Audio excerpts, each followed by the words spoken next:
मुंबई के कांदिवली में इमारत का एक हिस्सा गिर गया। इमारत में फंसे सभी 14 लोगों को बचा लिया गया है। 2 लोग इसमें घायल हैं। राहत का काम फिलहाल जारी है। कोरोना को लेकर कैबिनेट सेक्रेटरी आज सभी राज्यों और केंद्र शासित प्रदेशों के अफसरों से वीडियो कॉन्फ्रेंसिंग करेंगे। बैठक में नीति आयोग, गृह मंत्रालय और डिजास्टर मैनेजमेंट के अधिकारी भी शामिल होंगे। मालदीव से 698 भारतीयों को लेकर एक जहाज थोड़ी देर में केरल के कोचीन पोर्ट पहुंचेगा। इन लोगों में 400 लोग केरल के हैं। दूसरे देशों में फंसे लोग हवाई जहाज से भी वापस लाए जा रहे हैं। कोरोना संक्रमण रोकने के लिए केरल में हर रविवार को लॉकडाउन में सभी कुछ पूरी तरह से बंद रहेगा। राज्य सरकार ने आदेश जारी किया, किसी को कहीं भी जाने की इजाजत नहीं होगी। सरकार ने देश में टेस्टिंग की संख्या बढ़ाकर रोजाना 95,000 सैंपल टेस्ट करना शुरू किया। एम्स के डायरेक्टर डॉक्टर रणदीप गुलेरिया ने कहा कि ज्यादा टेस्ट होने से अब कोरोना मरीजों की संख्या बढ़ सकती है। आईसीएमआर और भारत बायोटेक लिमिटेड मिलकर कोविड-19 की वैक्सीन बनाएंगे। भारत में कोरोना के 59,000 से ज्यादा केस सामने आ चुके हैं, जबकि 1,981 लोग अपनी जान गंवा चुके हैं। केंद्रीय गृह मंत्री अमित शाह की चिट्ठी के बाद पश्चिम बंगाल सरकार ने 8 श्रमिक एक्सप्रेस को राज्य में आने की अनुमति दे दी है। ये ट्रेनें कई राज्यों में फंसे मजदूरों को लेकर अगले कुछ दिनों में पश्चिम बंगाल पहुंच जाएंगी। गृह मंत्री अमित शाह की चिट्ठी पर टीएमसी ने एतराज जताया। पार्टी सांसद डेरेक ब्रायन ने कहा कि इस तरह से विभाजन की राजनीति मत करिए। उन्होंने मजदूरों को लेकर इतने दिन क्या किया, पहले इसका जवाब दें। केंद्रीय गृह मंत्री अमित शाह ने सोशल मीडिया में अपने स्वास्थ्य को लेकर फैलाई अफवाहों पर विराम लगाया। गृह मंत्री अमित शाह ने कहा कि वो पूरी तरह से स्वस्थ हैं और उन्हें कोई बीमारी नहीं है। गुजरात पुलिस ने गृह मंत्री अमित शाह के स्वास्थ्य को लेकर अफवाह फैलाने के आरोप में 4 लोगों को गिरफ्तार किया। इनमें अहमदाबाद और भावनगर के 2 लोग शामिल हैं। क्राइम ब्रांच ने चारों के खिलाफ आईटी एक्ट के तहत केस दर्ज किया है।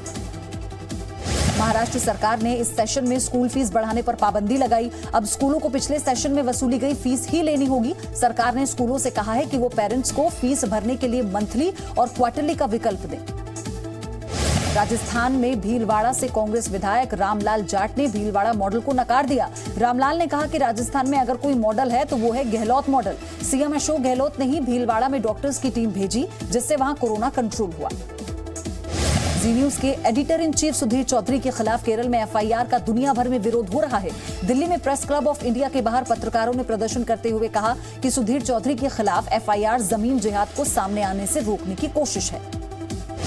केंद्रीय मंत्रियों, मुख्यमंत्रियों और नेताओं ने जी न्यूज के editor in chief Sudhir Chaudhary के खिलाफ एफआईआर को गलत बताया। हिमाचल प्रदेश के मुख्यमंत्री जयराम ठाकुर इसे दुर्भाग्यपूर्ण बताते हुए नजर आए। जी न्यूज की टीम दोबारा से उन जगहों पर पहुंची जहां खबर दिखाने पर एफआईआर दर्ज की गई है। जी न्यूज की पड़ताल में पाया गया कि किस तरह जम्मू में रसूखदार और नेताओं ने रोशनी कानून का गलत इस्तेमाल कर जमीन पर कब्जा किया। गुजरात के साबरमती से करीब 1200 प्रवासियों को लेकर ट्रेन वाराणसी पहुंची, जिसके बाद उनकी थर्मल स्क्रीनिंग करके घर के लिए रवाना कर दिया गया। इस दौरान लोगों को सोशल डिस्टेंसिंग का पालन करने की अपील की गई। दिल्ली से उत्तराखंड लौटने वाले लोगों के लिए भी स्पेशल ट्रेन चलाई जाएगी। उत्तराखंड के सीएम त्रिवेंद्र सिंह के आग्रह को रेल मंत्री पीयूष गोयल ने स्वीकार किया। रेल मंत्री ने उत्तराखंड सरकार से पूरा प्लान बनाकर भेजने को कहा है। करीब 1.5 महीने बाद भी मदद न मिलने पर हरिद्वार में फंसे पश्चिम बंगाल के करीब 700 तीर्थयात्री सड़क पर उतरे। यात्रियों का कहना है कि होटलों का किराया देने के लिए उनके पास पैसे खत्म हो गए हैं और अब खाने के लिए भी दिक्कत हो रही है। कांग्रेस नेता राहुल गांधी ने ट्वीट कर पीएम केयर्स फंड पर फिर सवाल उठाए। राहुल गांधी ने कहा कि इस ट्रस्ट को भारी मात्रा में फंड मिला, लेकिन वो पैसा कहां पर खर्च हो रहा है, इस बारे में किसी को जानकारी नहीं है। नीति आयोग ने आरोग्य सेतु ऐप का समर्थन किया। आयोग के सीईओ अमिताभ कांत ने कहा कि यदि ये ऐप न होता तो 300 से ज्यादा उभरते कोरोना हॉटस्पॉट का पता नहीं चल पाता। हिजबुल मुजाहिदीन के चीफ सैयद सलाउद्दीन का वीडियो सामने आया, जिसमें वो कश्मीर में भारतीय सेना का पलड़ा भारी होने की बात कर रहा है। सलाउद्दीन बता रहा है कि इस साल जनवरी से अब तक 80 आतंकवादी मारे गए। एनआईए ने खुलासा किया है कि पाकिस्तान के आतंकी संगठन भारत में आतंक फैलाने के लिए ड्रग तस्करी का इस्तेमाल कर रहे हैं। पंजाब के सीएम कैप्टन अमरिंदर सिंह के मुताबिक भारत में नार्को टेररिज्म फैलाने की कोशिश है। दिल्ली में आम आदमी पार्टी के विधायक प्रकाश जरवाल को पुलिस ने गिरफ्तार किया। देवली से विधायक प्रकाश जरवाल पर एक डॉक्टर को आत्महत्या के लिए उकसाने का आरोप है। दिल्ली के निजामुद्दीन मरकज की जांच कर रही एजेंसियों की नजर पुरानी दिल्ली के हवाला कारोबारियों पर भी है।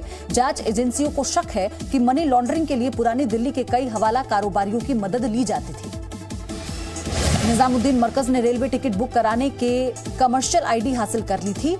एजेंसियां जांच कर रही हैं कि उससे ये आईडी कैसे मिली और उसने पिछले 6 महीने में कितने जमातियों को कहां-कहां भेजा। बद्रीनाथ धाम के मुख्य पुजारी जोशीमठ पहुंच गए। केरल से ऋषिकेश पहुंचने पर उन्हें वहां 14 दिनों के लिए क्वारंटीन किया गया। उनके न आ पाने की वजह से बद्रीनाथ धाम के कपाट खुलने की तारीख 30 अप्रैल से आगे बढ़ा दी गई। श्री केदारनाथ के गर्भगृह का वीडियो वायरल हुआ, जिसमें रावल भीमाशंकर लिंगम अंदर पूजा कर रहे हैं और उनके शिष्य उनका वीडियो बना रहे हैं। ये वीडियो वायरल होने के बाद श्रद्धालुओं ने नाराजगी जताई है। रविंद्रनाथ टैगोर की जयंती पर कोलकाता के हावड़ा ब्रिज पर लाइट एंड साउंड शो का आयोजन किया गया। इस ब्रिज को राष्ट्रीय झंडे तिरंगे से रोशन किया गया, जबकि बैकड्रॉप में रविंद्र संगीत बज रहा था। केरल पुलिस ने हेलीकॉप्टर के जरिए एक ह्यूमन हार्ट को तिरुवनंतपुरम से कोच्चि पहुंचाकर एक इंसान की जान बचाई। पुलिस के मुताबिक सड़क मार्ग से देरी को देखते हुए हेलीकॉप्टर से ह्यूमन हार्ट को ले जाने का फैसला लिया गया। हरियाणा के हिसार जिले में रहने वाले 30 परिवार अब अपने मृतक परिजनों का अंतिम संस्कार अग्निदाह से करेंगे। परिवार के मुताबिक औरंगजेब ने उनके पूर्वजों पर दबाव बनाकर मृतकों को दफनाने के लिए मजबूर किया, जिसके बाद से वो शवों को दफनाते आ रही थी। मुंबई में कार के अपहरण उपकरण बनाने वाले एक उद्यमी विक्की नागपाल ने कैब टैक्सी के लिए आइसोलेशन कवर बनाना शुरू कर दिया। विक्की का दावा है कि ये कवर ड्राइवर और सवारियों को कोरोना संक्रमण से बचाने में मदद करेगा। सीबीएसई बोर्ड की कॉपियों की जांच 10 मई से शुरू होगी। करीब 1.5 करोड़ आंसर शीट्स की इस दौरान जांच की जानी है। देश भर के 3000 परीक्षा केंद्रों से इन कॉपियों को अध्यापकों के घर भेजा जाएगा।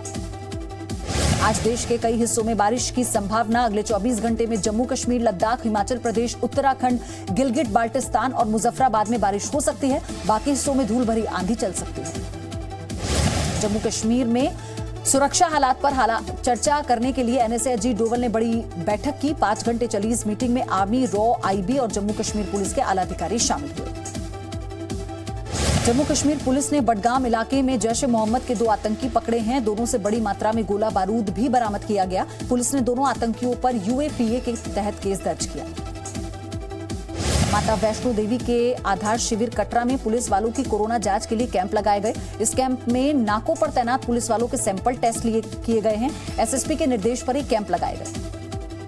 राजस्थान के डीजीपी भूपेंद्र सिंह यादव ने जयपुर में क्वारंटीन सेंटर का जायजा लिया। उन्होंने डॉक्टर से बात कर वहां मिलने वाले भोजन पैकेट की भी जांच की और सुरक्षा ड्यूटी में लगे पुलिस के जवानों का हाल जाना।